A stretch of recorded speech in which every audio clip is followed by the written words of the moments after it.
دبل پشان تیزوانی تو سمرا خدمتگار تا دبل پشان انسانی تو سمرا خدمتگار تا خدمت باندې جوړې دې د دې عوام نظر کې امیر سراج الحق سے بنر سړې په خیر راغلې سمرا خدمتگاری چې خسته بکیر دې عنایت الله منستر سے بنر سړې په خیر راغلې عنایت الله منستر سے بنر سړې په خیر راغلې دا سر چوي د دعا به د اشنا غردا تو ځوانان رونا بیا چې تر سره وي د مرحوم قاضي حسین احمد سے ټول بیان رونا نن بدر توایو چې ګټي بهر یو ځای عنایت الله منستر سے بنر سړې په خیر راغلې وای هر چاته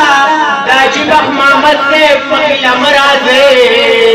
وای هر چاته دا محمد ارشاد ناظم سے مخل مرازه قدر رضان اللہ احمد سے بقسمت باندھے والے بیا خوبم خوبی دیر یوزے امیر سراج الحق سے بن سڑے بخیر آگے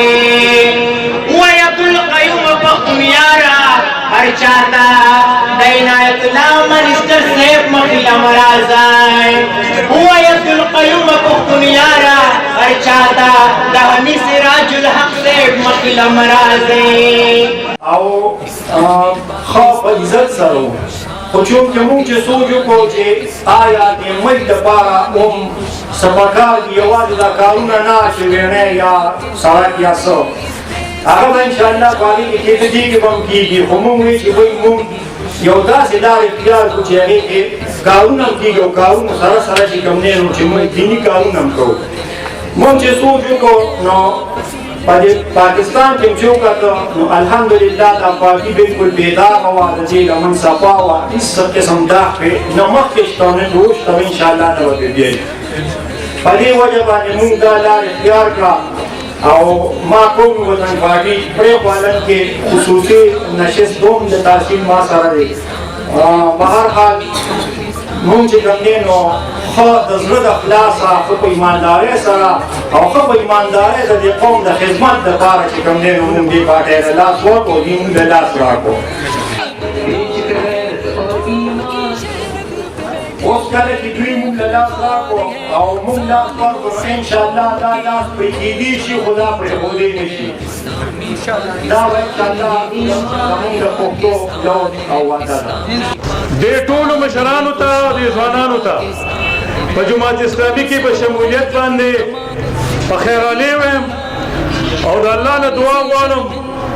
چې الله دې د دوی راتګ په دې وطن کې د اسلامي انقلاب باعث وګرځي که موږ چاته دعوت ورکوو نو موږ یو شخصیت ته نه راغواړو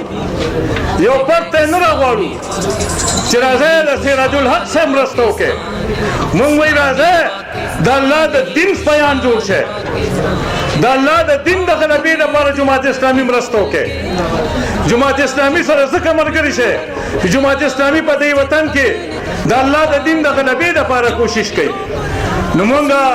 خلک دغه لپاره راغواړو که موږ په دې وطن کې انتخاباتو کې ایسالو نو موږ د دې لپاره ایسه نه الو چې سراج الحق صاحب وزیر اعظم شي کې وزیر جوړ شوم جماعت اسلامي په ما اعتراض ځکه وکړ چې ما د جماعت اسلامي سره وفا کړې د هغې سره ودرېدلی یم د هغې په نظریه او په عقیده باندې ولاړ یم نو دا خصوصیت تاسو په بل جماعت کې به نه ښکاري ورونو دا به تاسو په ANP کې نه ښکاري دا به تاسو په جمعیت العلماء اسلام کې نه ښکاري دا به تاسو په مسلم لیگ نواز کې نه ښکاري دا به پیپلز پارټۍ کې نه ښکاري دا خصوصیت د تاسو صرف او صرف په جماعت اسلامي کې ښکاري چې دلته د جدوجہد په بنیاد باندې د کردار په بنیاد باندې سړی رامخکې کېدی شي ورونو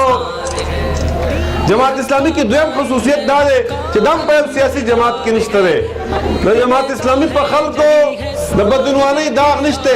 زنګ په یو لیډر باندې چې ته په نیب او په انټي کرپشن کې کیس نه چلیږي زموږ یو MP یو MNA یو وزیر یو ناظم او یو کونسلرم په دې پوره پاکستان کې زموږ سینیټران پاتې شوي د کراچۍ غونډه کې غټ خار درې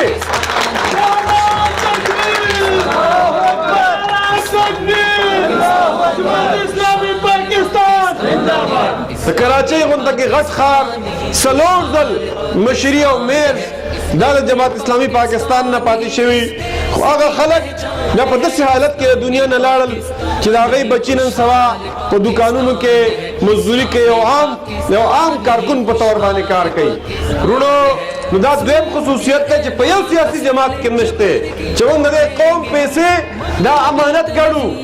په دې کې خیانت نه کوو او دا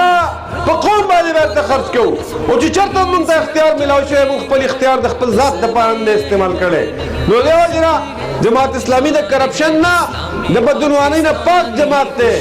او نو موږ دریم خصوصیت دا دی چې جماعت اسلامي کې جمهوریت دی،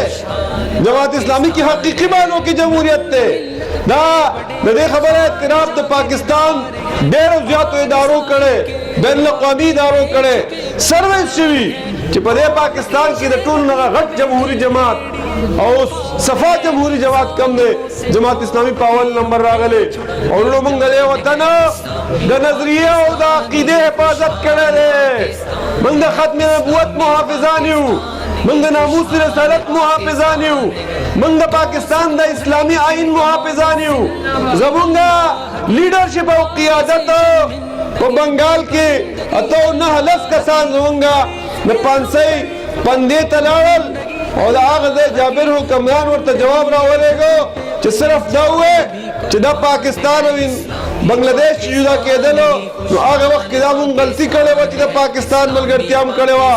هغه وایي مونږ د یو مسلمان ملک ملګرتیا کړې وه، مونږ ته نه قطعا معافي نه غواړو. وروڼو دا جماعت اسلامي ده